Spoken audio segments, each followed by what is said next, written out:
안녕하세요. 저는 결혼 11년 만에 이혼을 하게 된 42살 여자입니다. 저희 부부는 뭐 특별할 게 없었어요. 평범하게 지인의 소개로 만나 연애를 했었고, 뜨겁진 않았지만 잔잔하고 편안하게 사랑을 했고, 너무나 당연하게 결혼할 나이에 결혼을 했습니다. 큰 어려움이 한 번도 없었으니까 결혼 후에도 당연히 그럴 줄 알았어요. 그래서 너무나 당연하게 죽을 때까지 남편 하나만 보고 살 줄 알았는데 모든 게 다 저만의 생각이었더라고요. 결혼 초반 때는 누구나 그렇듯이 별 문제가 없었어요. 되려 시댁과 사이가 너무 좋아서 정말 과할 정도로 화목했었어요. 그런데 저희가 결혼한 지 3년이 넘었는데도 아이가 안 생기더라고요. 그래서 진짜 시부모님과 신우한테 엄청난 시집살이를 당해야만 했습니다. 어느 정도로 심했냐면요. 시집살이를 견디다 못해 제가 위경련으로 쓰러져 입원할 정도였어요. 일단 평일에 툭 하면 일하는 사람 불러내서 집안일 시키는 건 기본이었고 혼자 사는 남편의 여동생 집에 일주일에 3번씩 가서 청소를 해줘야만 했습니다. 그뿐만 아니라 가족 모임에도 전 거의 투명인간이나 마찬가지였어요. 음식 차리는 아줌마? 그 정도도 못했어요. 음식은 혼자 다 준비하는데 제대로 먹지도 못했고 다들 쉬러 들어가면 그때 돼서야 저는 치우기 전 밥을 먹고 새벽까지 뒤처리를 해야만 했어요. 근데 진짜 이 정도만 했으면 이렇게 서럽지도 않았을 거예요. 저희 시댁은 매년 못해도 계절이 바뀔 때마다 해외여행을 갔었는데 저는 결혼을 하고 딱 1년째 빼고는 단 한 번도 가보지도 못했어요. 애도 못 낳는 며느리를 보면 스트레스를 풀러 간 여행에서 더 스트레스를 받는다며 시어머님이 난리를 치셨거든요. 시녀 노릇을 안 하면 되지 왜 했냐고 하시겠지만 그때는 남편을 너무 사랑했었고 또 아이를 못 갖는 게 다 제 탓인 줄 알았거든요. 시어머님이 자주 가는 절에 스님이 제가 자식운이 없어서 자식이 없는 거라고 했다나 봐요. 진짜 말도 안 되는 소리였는데 그냥 사람을 완전 세뇌시켜서 죄인으로 만들어버리니까 저도 제가 죄인인 것만 같았어요. 그리고 저희 친정에서도 다들 나이가 많으셔서 그런지 아이가 안 서는 건 여자 탓이라고 하더라고요. 그래서 전 시댁에서도 친정에서도 아이를 못 낳는 골칫덩어리였어요. 그러다 보니 시집살이도 받아들일 수밖에 없었습니다. 양쪽에서 다 제 문제라고 하니까요. 그러다 제가 너무 힘이 들어서 남편에게 검사를 받아보자고 말을 했어요. 근데 남편이 병원을 절대 안 갈 거라고 화를 내더라고요. 그래서 저는 남편에게 이유를 물었어요. 내가 문제가 있는 것도 아닌데 왜 가야 하는데? 안 간다고. 갈 거면 당신 혼자 가. 여보, 내 말에 뭔가 오해를 한 것 같은데 그냥 검사만 받아보자는 거야. 당신이 문제가 있다는 게 아니라 아이를 어떻게 하면 가질 수 있는지 그 방법을 알아보러 가는 거라고. 남편은 거길 가는 것 자체가 자기 중요 부위에 문제가 있다고 말하는 것 같다고 기분 먹었다고 절대 싫다고 하더라고요. 그래서 결국 병원도 제대로 가보지 못하고 저는 혼자 보약을 지어 먹었어요. 그렇게 또 시간만 흘러갔고 점점 시집살이는 심해져만 갔습니다. 하루는 시어머님이 집 창고 정리를 하라고 시키셔서 혼자 무리를 하다 무거운 짐을 들고 계단에서 떨어져 큰일이 날 뻔했어요. 아니 조금만 더 늦게 발견됐으면 정말 저 세상 갈 뻔했다고 하더라고요. 그런데 그 상황에서도 시어머님은 저에게 야단을 치셨어요. 진짜 쓸모가 없다. 어쩜 쟤는 하는 것마다 저 모양이니. 애도 못 낳고 일도 제대로 못하고. 아휴. 자기 때문에 청소를 하다 다쳐서 병실에 누워있는 며느리한테 의자에 앉아 제대로 할 줄 아는 게 없다며 소리치시는 시어머니가 어디 또 있을까요? 그 기분 아시나요? 너무 서러워서 너무 슬퍼서 그 서러움이 입 밖으로 안 나오는 기분이요. 그래서 입술만 피가 날 정도로 깨물었어요. 그날 진짜 얼마나 울다가 잠들었는지 몰라요. 그런데 남편은 그런 제 마음을 조금도 이해해주질 않았습니다. 결혼 초반까진 애가 없어도 우리끼리 행복하면 된다고 그러더니 이제는 저를 애 못 낳는 여편네라고 욕을 하더라고요. 그래서 저는 너무 서러워 가출을 했어요. 친정집도 딱히 제 편을 들어주지 않으니 친구네로 도망가 버렸죠. 그렇게 한 2주 정도 가출하고 나니 남편도 심각성을 느꼈는지 제가 다니는 회사로 찾아왔더라고요. 그러더니 저를 붙잡고 말을 했어요. 당신이 힘든 거 이제 알았어. 그러니까 집으로 다시 들어와. 이게 뭐 하는 거야, 밖에서. 됐어. 다시 돌아가봤자 똑같은 취급만 받겠지. 뭐 달라지겠어? 어차피 애도 못 낳는데 뭐가 달라지겠냐고. 그러자 남편은 자기가 노력을 해보겠다고 말을 하더라고요. 그런데 저는 그 말을 믿을 수가 없었어요. 믿음이 안 갔거든요. 그래서 저는 그럼 그 노력 제대로 해봐. 나랑 병원에 같이 가줘. 남편은 한참을 망설였고 그건 좀 그렇다고 말을 하다가 제가 강하게 나가자 마지못해 알겠다고 하더라고요. 그래서 결국 저희 부부는 검사를 받게 되었습니다. 그리고 저희가 알게 된 사실은 너무나 충격이었어요. 아이가 안 생겼던 원인은 제가 아니라 바로 남편의 문제였어요. 제 문제가 아니었던 거였죠. 저는 서러움이 폭발했지만 그 순간 참아야만 했습니다. 왜냐면 그 사실을 알게 된 남편이 완전 망연자실을 했거든요. 그래서 저는 진짜 진심으로 남편을 위로했어요. 하지만 현실을 믿을 수가 없었는지 남편은 강한 부정을 하더라고요. 완전 미친 사람처럼 몇 날 며칠 술만 퍼부어댔습니다. 그리고 며칠 뒤 자신은 이 결과를 믿을 수 없다면서 다른 병원에 또다시 검사를 받으러 갔어요. 하지만 결과는 똑같았습니다. 남편은 그때부터 풍수하기 시작했어요. 모든 걸 제 탓으로 돌리고 싶었는지 집에도 안 들어오고 매일 술에 취해 완전 망나니처럼 행동을 하더라고요. 그러다 시어머님이 남편과 연락이 안 된다며 집으로 찾아오셨고 그날도 역시 술에 쩔어 들어온 남편을 어머님이 보게 되었습니다. 그리고 그날부터 저는 제대로 지옥문에 들어가게 되었어요. 시어머님은 자기 아들을 제가 망치고 있다면서 시시때때로 저를 괴롭히더라고요. 저는 그래도 남편의 비밀을 말하지 않으려고 노력했어요. 남편의 자존심일 테니까. 그래도 부부로서 남편의 그런 부분을 가려줘야 한다고 생각했었거든요. 그래서 꾹 참고 또 참았습니다. 그런데 도저히 참을 수 없는 일이 터지고 말았어요. 시어머님은 저희가 병원에 다녀온 사실을 알고 계셨는데 아무 말이 없자 당연히 제 문제인 줄 아셨나 봐요. 그래서 남편에게 여자를 붙이셨어요. 처음에 저는 그 사실도 모르고 시댁에서 음식을 하고 있었습니다. 아직도 그 기억이 생생하네요. 그때 잡채를 만들고 있었는데 참기름이 떨어져서 잠깐 사오겠다고 말을 하려다가 안방에서 통화하는 시어머니의 목소리를 듣게 됐어요. 그래, 엉덩이가 커야 아기를 잘 낳을 거 아니야. 그래, 한번 잘해봐. 내가 네 와이프는 단단히 붙잡고 있을 테니까 오늘 한 방에 성공해라. 알겠지? 시어머님의 통화 내용이 너무 이상하더라고요. 느낌이 싸한 게 분명 남편이었어요. 저는 밖에 나가 남편에게 전화를 했는데 받질 않더라고요. 그래서 받을 때까지 전화를 걸었죠. 그런데 누가 뒤에서 제 핸드폰을 뺐더라고요. 너무 놀라서 뒤를 딱 봤더니 시어머님이 완전 화난 얼굴로 제 핸드폰을 던져버렸어요. 그래서 제가 화를 내려고 하는데 시어머님이 먼저 제 뺨을 때리더라고요. 하라는 일은 안 하고 이게 대체 뭐 하는 거냐? 어머님, 통화 내용 다 들었어요. 그 사람 어딨어요? 어디에 보내셨냐고요? 넌 알 필요 없으니까 그냥 집에 가서 반찬이나 마저 해라. 도대체 왜 이러세요? 이럴 거면 차라리 이혼을 시키세요. 저도 지긋지긋해서 더는 어머니랑 살기 싫다고요. 저는 진짜 화가 나서 그 자리에서 미친 듯이 소리를 질렀어요. 그러자 시어머님이 더 날뛰더라고요. 내가 이혼을 하라고 했니? 그냥 대리물하고 생각하면 될 거 아니냐. 그렇게 해서라도 애는 낳아야지. 네가 생각을 해봐라. 너 같음 네 자식이 애를 못 낳고 있는데 안 답답하겠냐? 진짜 어이가 없었어요. 대리모라니요? 아무리 그래도 가정이 있는 자식한테 여자를. 정말 저는 상상조차 할 수 없는 일이었어요. 그런데 시어머님은 계속 뻔뻔하게 말을 이어가더라고요.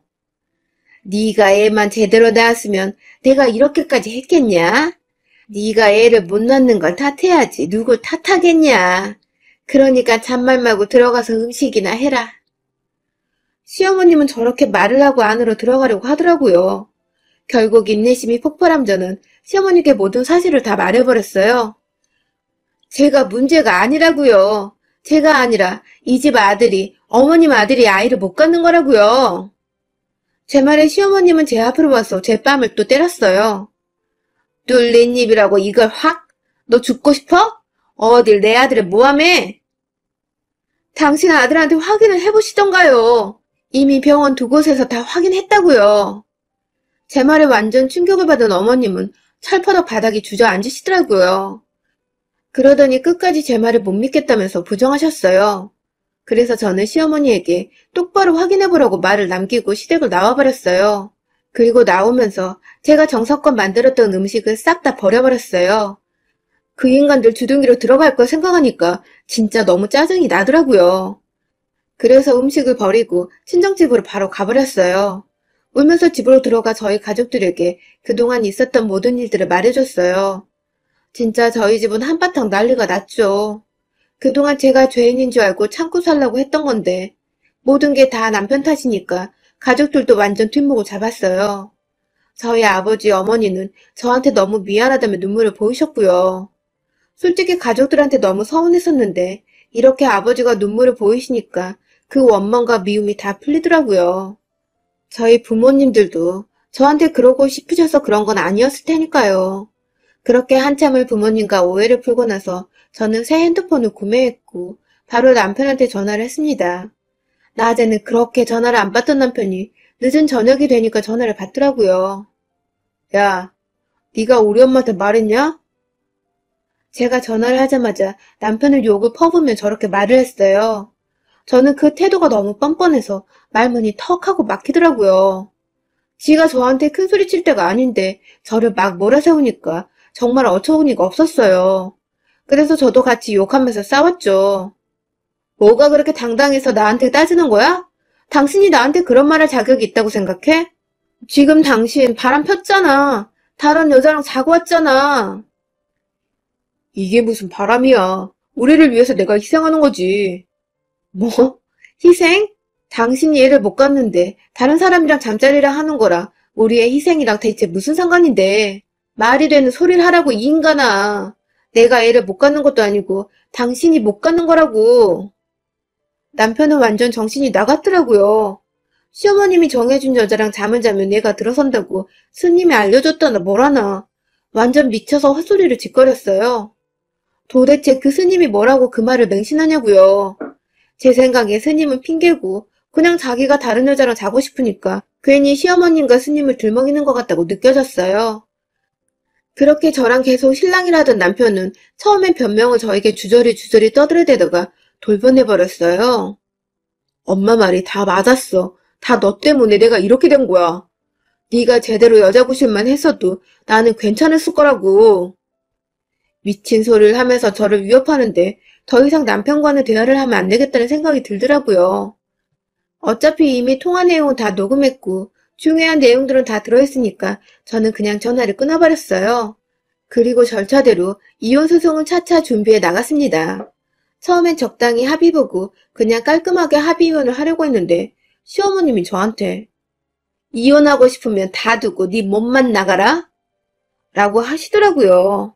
저는 그렇게는 못하겠어서 그동안 제가 당했던 시집살이에 대한 대가를 내놓으라고 말을 했어요. 안 그럼 성매매로 신고를 하겠다고 했죠.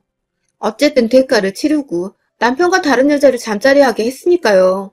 그게 팩트니까요. 그래서 저는 더 세게 시어머니에게 협박 아닌 협박을 했어요. 끝까지 시어머님은 자기는 잘못이 없다고 뻔뻔하게 굴길래 저는 시아버님한테도 이 모든 사실을 알렸습니다. 처음에 이 사실을 알게 된 시아버님은 저에게 거짓말을 하지 말라며 언성을 높이시다가 제가 시어머님과 남편하고 통화했던 모든 녹음 파일을 들려드리자 뒷목을 잡고 쓰러지셨습니다. 시어머님은 저한테 몰상식하게 굴었어도 시아버님한텐 잘했었거든요. 그러니까 더 충격을 받으셨던 것 같아요. 처음엔 죄송했죠. 그런데 저는 그동안 시댁 식구들한테 너무 많이 당해와서 시아버님한테 솔직히 죄송한 마음이 안 들었어요. 한편으로 속이 시원했어요. 제가 당한 거에 비하면 발톱의 때만큼도 못하니까요. 그 사건으로 지 잘난 아들 잘못인지도 모르고 무조건 제 탓을 하던 시아버지 시어머니의 코가 제대로 납작해졌으니까요. 그 후 며느리 잡던 시댁과 전 완전히 상황이 뒤바뀌었습니다. 그러자 시아버님이 쓰러지기 전까진 저한테 큰소리 뻥뻥 치던 시어머니가 남편도 시아버님이 정신을 차리고 난 뒤 무슨 일이 있었는지 저한테 함부로 못하더라고요. 그래서 그 인간들과 그나마 대화라는 걸 할 수 있게 되었어요. 진짜 그전까진 막무가내식으로 나와서 대화 자체가 안 됐었거든요. 사태 파악 제대로 한 시아버님과 시어머님은 저와 합의를 보려고 난리를 쳤고 그 덕에 저는 시댁에게서 제대로 보상을 받을 수가 있게 되었습니다. 제가 했던 가사노동과 심적 고통의 대가, 솔직히 한 푼도 안 남기고 다 뺏어먹어도 모자라지만 그래도 받아낼 수 있을 만큼 크게 받아냈어요. 거의 이혼 유자료만 받아내면 될 정도로 남겨놓고 시부모님과의 일은 끝내버렸습니다. 그리고 그 후 저는 몇 개월에 걸쳐 남편과 이혼 소송을 진행했고 끝내 제가 이길 수 있었습니다. 그리고 남편은 이혼 소송 중에도 여자를 만나러 다니다가 저에게 들켰고 추가 증거 자료가 되어 제가 제대로 이길 수 있게 되었어요. 더 웃긴 일은 이혼 소송이 끝나고 나서 터지기 시작했어요. 저와 이혼 후에 남편은 완전 자포자기 했는지 다니던 직장에서도 성희롱, 성추행으로 고소를 당했고 시어머님은 남편을 총각으로 속여 여자들을 소개시켜주다가 사기죄로 고소를 당했다고 하더라고요. 사람들이 한순간에 완전 미쳐갖고 결국 시아버님은 그 둘을 내쳐버리셨다고 합니다. 그렇게 이곳저곳에 합의금을 구하다니던 시어머님은 저한테까지 찾아오셨어요. 그래서 저는 대차게 외면해버렸죠. 애미야, 내가 미안했다. 이번만 좀 도와줘라. 소송 중에도 정신을 못 차리시던 분이 이제 제대로 상황 파악이 되셨나 보네요. 내가 그땐 진짜 뭐에 씌었나 보다. 너도 내 입장이 되어봐라. 자식 새끼가 알을 못 낳는다는데 어디 제정신으로 살아갈 수 있겠니? 어머님의 잘못을 정당화시키지 마세요. 입이 100개 아니 1000만 개 달렸어도 어머님은 할 말이 없어야 되는 게 맞는 거라고요. 아시겠어요? 그러니까 다신 저 찾아오지 마세요. 자리를 박차고 나가려는데 제 앞에 무릎을 꿇으시는 시어머님. 그 모습을 보자니 순간 감정이 욱하고 올라와서 저도 모르게 뺨따구로 날려버렸습니다. 저도 깜짝 놀랐고 시어머님도 눈이 튀어나올 만큼 커졌어요. 그런데 지난날의 모든 기억들이 떠올라 참을 수가 없었어요. 조금만 더 잘해주시지. 아니, 기본적인 사람 취급이라도 해줬으면 제가 이렇게까지 화가 나진 않았을 거예요. 시어머님은 이런 제 감정을 이해하지 못하고 또 큰 소리를 치셨어요. 너무한 거 아니냐? 그래도 내가 네 시어머니인데. 시어머니? 아직도 정신을 못 차리셨네요? 이 정도로 끝나는 걸 감사하게 생각하세요. 뺨으로 때린 걸 다행이라고 생각하시라고요. 아시겠어요? 저는 솔직히 당당하니까 그래서 더 큰 소리를 쳤어요. 그리고 시어머님을 밀치고 커피숍을 나와버렸습니다. 지금 생각해봐도 뺨이라도 때리고 끝낼 수 있었다는 게 조금은 속이 후련하더라고요. 그게 아니었으면 진짜 지금까지 많이 속상했을 거예요. 아무튼 그 후 저와 시댁은 완전히 연락이 끊어졌고 최근에야 소식을 듣게 되었어요. 남편과 같이 회사를 다니던 제 지인이 있었는데 남편은 그 사건으로 회사에서 쫓겨났고 합의가 이루어지지 않아서 결국 실형을 살게 되었다고 하더라고요. 그리고 확실치는 않지만 시어머님 역시 같이 들어갔다고 하는 것 같았어요. 하늘이 진짜 그 집을 풍비박살 내려고 하는지 신우가 사기 결혼을 당해서 시아버님이 그나마 가지고 있던 재산까지 싸그리 털렸다고 하더라고요. 그 소식에 진짜 소름이 쫙 끼쳤어요. 역시 나쁜 짓을 하고 잘 살 수가 없나 봐요. 하루라도 빨리 그 집을 나오길 잘했다는 생각이 들었어요. 아니었으면 그 시기에 저까지 당했을지도 모르잖아요. 그래도 같이 산 정이 있다고 하는데 저는 그 정마저 다 털려버려서 더 이상 불쌍하다는 생각도 들지 않네요. 가장 예쁜 나이 때부터 이혼을 할 때까지의 시간을 생각해보면 너무나 서럽고 아까워 죽겠지만 그래도 그 지난 날들을 툭툭 다 털어버리고 지금은 작은 가게를 차려 일에 몰두하고 있습니다. 올해는 코로나 때문에 좀 많이 힘들지만 그래도 나를 위해 나만을 위해서 뭔가를 할 수 있다는 거에 감사해하며 살고 있어요. 다른 분들께도 많은 피해가 있으실 텐데 다들 힘내시길 바랍니다. 앞으로는 우리에게 더 좋은 일들만 생길 거예요. 모두 더 나은 하루하루가 되시길, 더 행복한 하루하루가 되시길 간절히 바라봅니다. 여러분의 생각은 댓글로 남겨주세요. 오늘도 시청해주셔서 정말 감사합니다.